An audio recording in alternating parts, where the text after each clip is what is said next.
Malam itu, hujan deras mengguyur kota Jakarta. Di sebuah rumah kontrakan sederhana di kawasan Tanah Abang, seorang gadis berusia 23 tahun bernama Sari duduk terpaku di hadapan selembar kertas yang basah karena air matanya. Tangannya gemetar memegang surat tagihan rumah sakit yang jumlahnya fantastis, 500 juta rupiah. Ya Allah, dari mana aku bisa dapat uang sebanyak ini? Bisiknya lirih, suaranya hampir tertahan oleh isakan. Sari memandang ke arah kamar kecil di ujung rumah, tempat ibunya, satu-satunya keluarga yang tersisa, terbaring lemah. Kanker stadium akhir yang diderita ibunya membutuhkan biaya operasi dan perawatan yang sangat mahal. Sebagai seorang penjual gorengan keliling, penghasilan Sari tak akan pernah cukup, bahkan jika dia bekerja siang malam selama bertahun-tahun. Tiba-tiba, ponsel tuanya berdering. Nomor tak dikenal. Dengan ragu, Sari mengangkatnya. "Selamat malam, apakah benar ini Sari?" Suara pria di seberang terdengar tegas namun sopan. "Iya, saya sendiri. Ada apa ya, Pak? Saya punya tawaran yang mungkin bisa membantu masalah keuangan Anda. Bisakah kita bertemu besok?" Sari terdiam. Jantungnya berdebar kencang. Siapa orang ini? Bagaimana dia tahu tentang masalah keuangannya? Namun keputusasaan membuat dia tak punya pilihan lain. "Baik, saya akan bertemu Bapak." Dan itulah awal dari perubahan hidup Sari yang tak pernah dia bayangkan sebelumnya. Keesokan harinya, Sari duduk gelisah di sebuah kafe mewah di kawasan Menteng. Pakaian seadanya membuatnya merasa tidak pada tempatnya di antara kemewahan yang mengelilinginya. Matanya terus menatap pintu masuk, menunggu sosok yang akan mengubah takdirnya. Seorang pria parubaya berpakaian rapi mendekati mejanya. Wajahnya ramah, namun mata tajamnya seakan bisa membaca jiwa seseorang. "Sari, saya Bambang, yang menelepon kemarin malam." Bambang duduk di hadapannya dengan percaya diri. Tanpa basa-basi, dia membuka pembicaraan yang membuat dunia Sari seakan berputar. "Saya tahu ibu Anda sedang sakit keras dan membutuhkan biaya besar untuk operasi. Saya juga tahu Anda sedang terlilit hutang di mana-mana." Sari tersentak. "Bagaimana Bapak bisa tahu?" "Itu tidak penting. Yang penting, saya punya solusi untuk Anda." Bambang mengeluarkan sebuah cek dari tasnya. 1 miliar rupiah. Lebih dari cukup untuk mengobati ibu Anda dan melunasi semua hutang keluarga. Mata Sari membulat tidak percaya. 1 miliar rupiah. Jumlah yang tak pernah dia bayangkan bisa dia lihat dalam hidup. "Tapi, apa maunya Bapak? Tidak mungkin gratis kan?" Bambang tersenyum tipis. "Cerdas. Anda benar. Tidak ada yang gratis di dunia ini. Syaratnya sederhana. Anda harus menikah dengan anak saya." Dunia Sari seakan runtuh. Menikah dengan orang yang tidak dikenal, tapi bayangan ibunya yang terbaring lemah di rumah sakit membuat hatinya tercabik. "Anak Bapak, seperti apa orangnya?" "Namanya Adi, umur 28 tahun. Dia agak pendiam dan tidak suka bersosialisasi. Tapi dia baik dan akan memperlakukan Anda dengan baik." Sari terdiam lama. Jiwanya bergejolak antara keinginan menyelamatkan ibunya dan ketakutan menikah dengan orang asing. "Berapa lama saya harus menikah dengannya?" "Setidaknya 1 tahun. Setelah itu, jika Anda tidak cocok, Anda bebas bercerai. Uangnya tetap jadi hak Anda." Dengan tangan gemetar, Sari menandatangani kontrak pernikahan yang akan mengubah hidupnya selamanya. Air mata bercampur dengan tinta di atas kertas, melambangkan pengorbanan yang begitu besar demi cinta kepada ibunya. 3 hari kemudian, Sari sudah menjadi istri sah Adi Prasetyo. Pernikahan sederhana di KUA setempat, tanpa pesta, tanpa kegembiraan. Hanya ada mereka berdua, Bambang dan beberapa saksi. Adi Sosok yang membuat Sari bingung. Pria tampan berkulit sawo matang itu sangat pendiam, hampir tidak pernah bicara kecuali hal-hal yang sangat penting. Mata hitamnya selalu terlihat menyimpan sesuatu, seakan ada beban besar yang tidak bisa dia bagi dengan siapapun. Rumah yang mereka tinggali sangat sederhana. Rumah kontrakan di kawasan Depok yang jauh dari kemewahan. Aneh, pikir Sari. Jika ayah Adi bisa memberikan 1 miliar rupiah begitu saja, mengapa mereka tinggal di rumah yang begitu sederhana? Kehidupan pernikahan mereka seperti dua orang asing yang kebetulan tinggal satu rumah. Adi pergi pagi dan pulang malam, bekerja sebagai karyawan di sebuah perusahaan kecil dengan gaji yang pas-pasan. Sari melanjutkan pekerjaan lamanya, menjual gorengan, meski sekarang lebih untuk mengisi waktu daripada kebutuhan ekonomi. Yang membuat Sari semakin penasaran, Adi tidak pernah menyentuhnya. Mereka tidur di kamar yang sama, tapi di kasur terpisah. Adi selalu menjaga jarak, sopan tapi dingin, seakan ada tembok tak kasat mata di antara mereka. Suatu malam, Sari memberanikan diri bertanya pada suaminya yang sedang membaca buku di sudut kamar. "Adi, kenapa kamu mau menikah denganku? Maksudku, kita kan tidak saling kenal." Adi mendongak dari bukunya. Matanya menatap Sari dengan ekspresi yang sulit ditebak. Karena ayah memintanya. Jawabnya singkat, kemudian kembali membaca. Jawaban itu menyakitkan hati Sari. Dia merasa seperti barang yang diperjualbelikan. Tapi kemudian dia teringat ibunya yang kini sudah menjalani operasi dan kondisinya membaik berkat uang dari pernikahan ini. Pengorbanannya tidak sia-sia. Namun, semakin lama Sari tinggal dengan Adi, semakin banyak keanehan yang dia temukan. Adi sering menerima telepon malam hari dan berbicara dalam bahasa yang tidak dia mengerti. Kadang ada orang-orang berpakaian rapi yang datang ke rumah mereka, tapi Adi selalu meminta Sari masuk ke kamar dan tidak keluar sampai tamu-tamu itu pergi. Yang paling aneh, suatu hari Sari secara tidak sengaja melihat Adi sedang menghitung uang dalam jumlah yang sangat besar di meja makan. Ratusan juta rupiah dalam bentuk cash. Dari mana seorang karyawan biasa bisa punya uang sebanyak itu? 3 bulan pernikahan berlalu. Sari dan Adi mulai nyaman satu sama lain, meski masih ada jarak di antara mereka. Adi mulai sedikit lebih terbuka, sesekali bercerita tentang pekerjaannya, meski selalu samar-samar. Suatu sore, ketika Sari sedang menjemur pakaian di belakang rumah, dia melihat sebuah mobil mewah BMW hitam parkir di depan rumah mereka. Dari mobil itu, turun 2 orang pria berbadan besar berpakaian hitam, seperti bodyguard. Mereka mengetuk pintu dengan cara yang terlihat mendesak. Sari bersembunyi di balik tembok, mendengar percakapan mereka dengan Adi. "Bos, ada masalah besar. Polisi sudah mulai mencurigai operasi di gudang Tanjung Priok. Berapa banyak barang yang masih tersisa di sana?" Suara Adi terdengar tegas, sangat berbeda dari sosoknya yang pendiam. "Sekitar 50 ton, bos. Nilainya hampir 100 miliar. Sari tercengang. 100 miliar? Operasi? Gudang? Apa sebenarnya pekerjaan suaminya? Malam harinya, Sari tidak bisa tidur.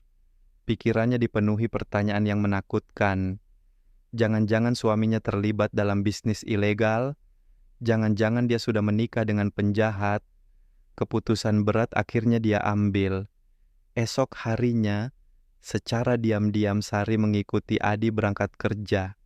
Dia penasaran, benar-benar ingin tahu apa pekerjaan sesungguhnya sang suami. Yang dia temukan membuatnya syok berat. Adi tidak pergi ke kantor biasa, dia pergi ke sebuah gudang besar di kawasan industri. Di sana, puluhan orang berkeliaran dengan aktivitas yang mencurigakan. Truk-truk besar hilir mudik mengangkut barang-barang dalam kardus besar.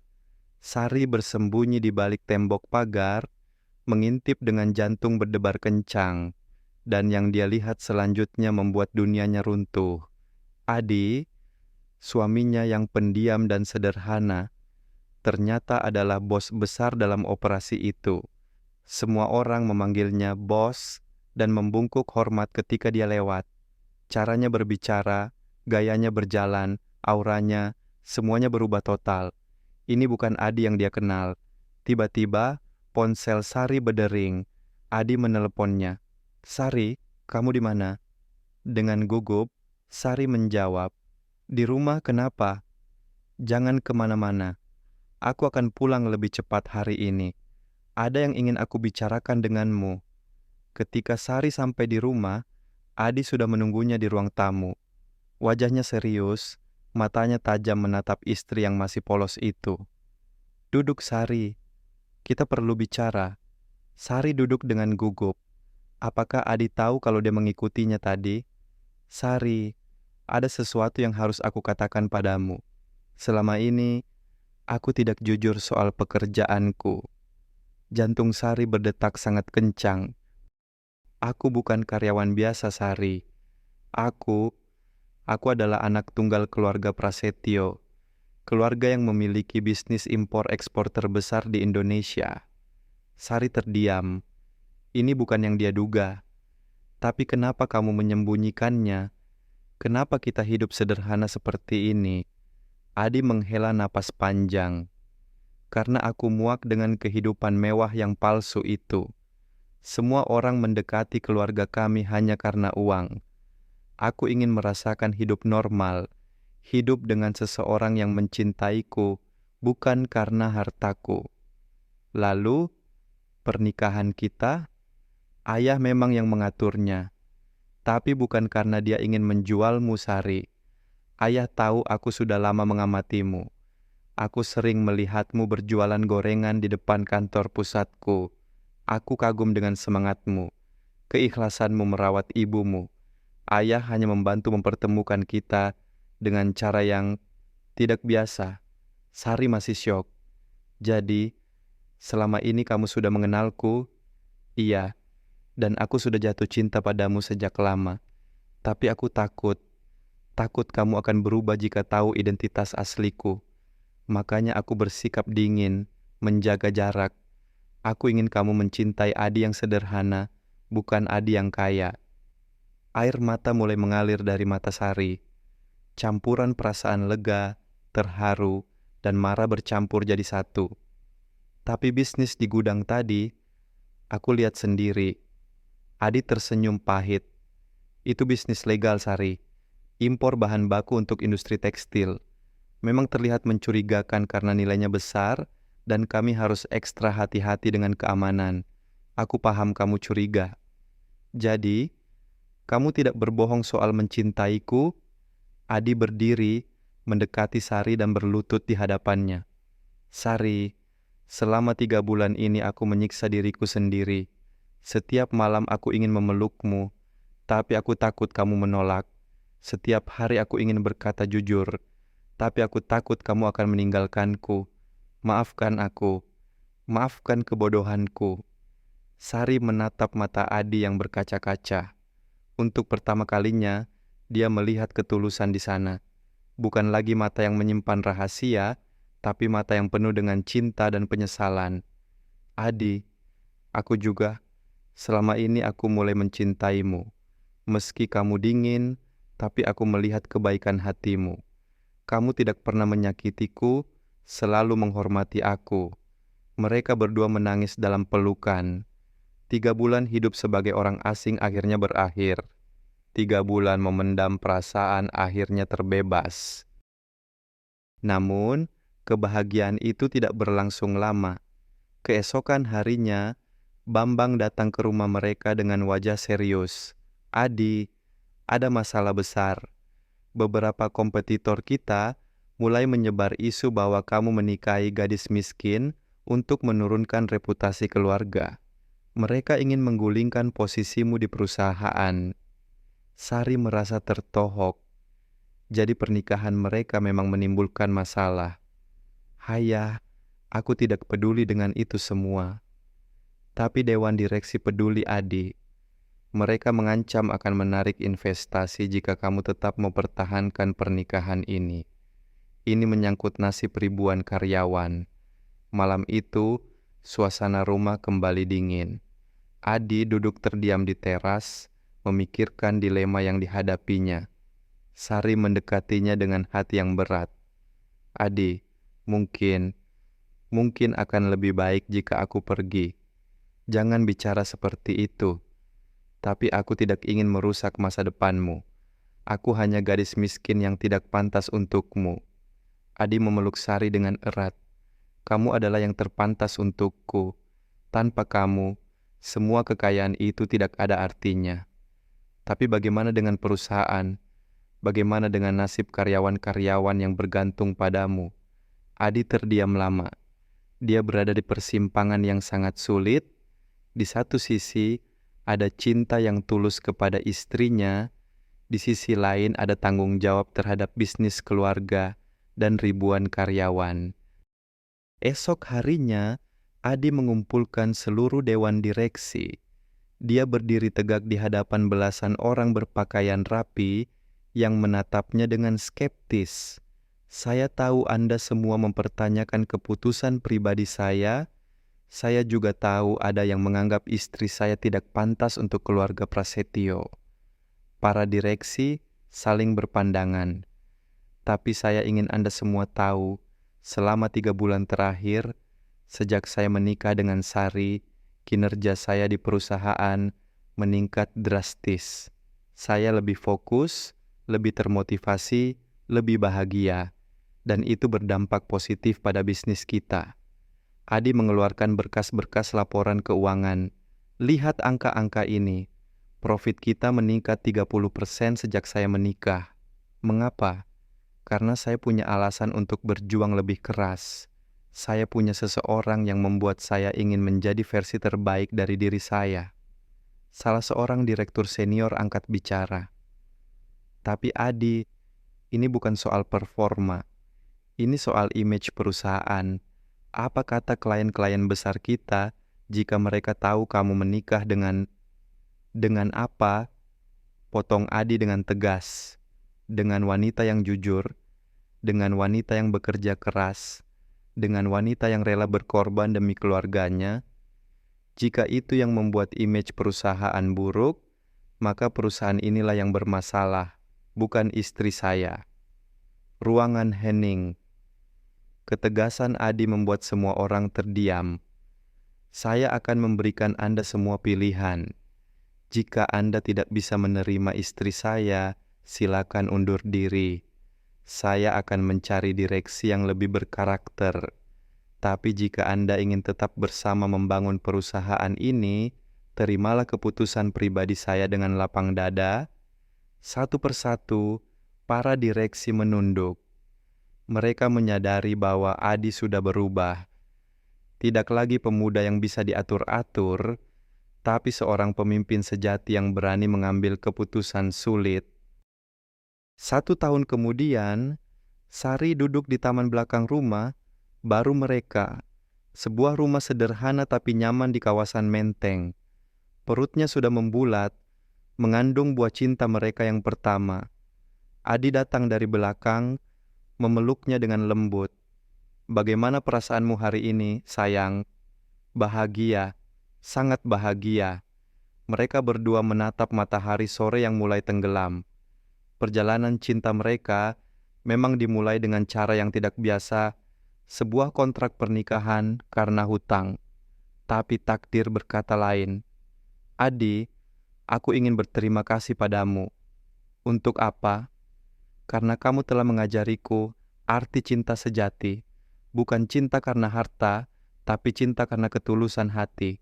Kamu bisa saja memilih wanita manapun dengan kekayaanmu, tapi kamu memilih gadis penjual gorengan seperti aku. Adi mengecup kening istrinya. Dan aku berterima kasih padamu karena telah mengajariku bahwa kebahagiaan sejati tidak bisa dibeli dengan uang. Kamu mencintaiku saat aku menyamar menjadi orang biasa. Itulah cinta yang paling tulus. Di kejauhan, ibunya Sari yang sudah sembuh total sedang bermain dengan cucu-cucu tetangga. Wajahnya berseri-seri, penuh syukur karena putrinya telah menemukan kebahagiaan. Bambang, ayah Adi, juga duduk tidak jauh dari mereka. Pria yang awalnya dikira kejam karena menjual anaknya, ternyata adalah seorang ayah bijak yang tahu cara mempertemukan dua jiwa yang saling mencinta. Ayah memang licik, kata Adi sambil tersenyum ke arah ayahnya. Ayahmu tahu apa yang terbaik untuk anaknya, jawab Sari, dan aku bersyukur dia memilihku. Malam semakin larut, namun kebahagiaan keluarga kecil itu semakin memancar. Mereka telah melewati ujian terberat dalam hidup, ujian cinta yang sesungguhnya. Di dalam hati Sari, dia berdoa dalam hening. Ya Allah, terima kasih telah memberiku jodoh yang terbaik. Pernikahan yang bermula dari kepaksaan ternyata membawaku pada cinta sejati. Engkau memang Maha Pengatur takdir yang terbaik. Dan di malam yang tenang itu, angin sepoi-sepoi seakan membawa pesan bahwa cinta sejati memang tidak bisa direncanakan. Dia datang dalam bentuk yang paling tidak terduga, di saat yang paling tidak tepat, dengan cara yang paling tidak biasa. Tapi jika hati sudah mengatakan, ini dia orangnya, maka tidak ada yang bisa menghalanginya. Tidak ada hutang, tidak ada perbedaan status, tidak ada gosip atau fitnah yang bisa merusak cinta yang tulus, karena cinta sejati selalu menemukan jalannya. Terkadang, jalan menuju kebahagiaan dimulai dari titik paling gelap dalam hidup kita, dan terkadang orang yang kita anggap asing justru adalah jodoh yang telah disiapkan Tuhan untuk kita. Percayalah pada takdir, karena Dia yang Maha Kuasa selalu punya rencana terbaik untuk setiap hamba-Nya.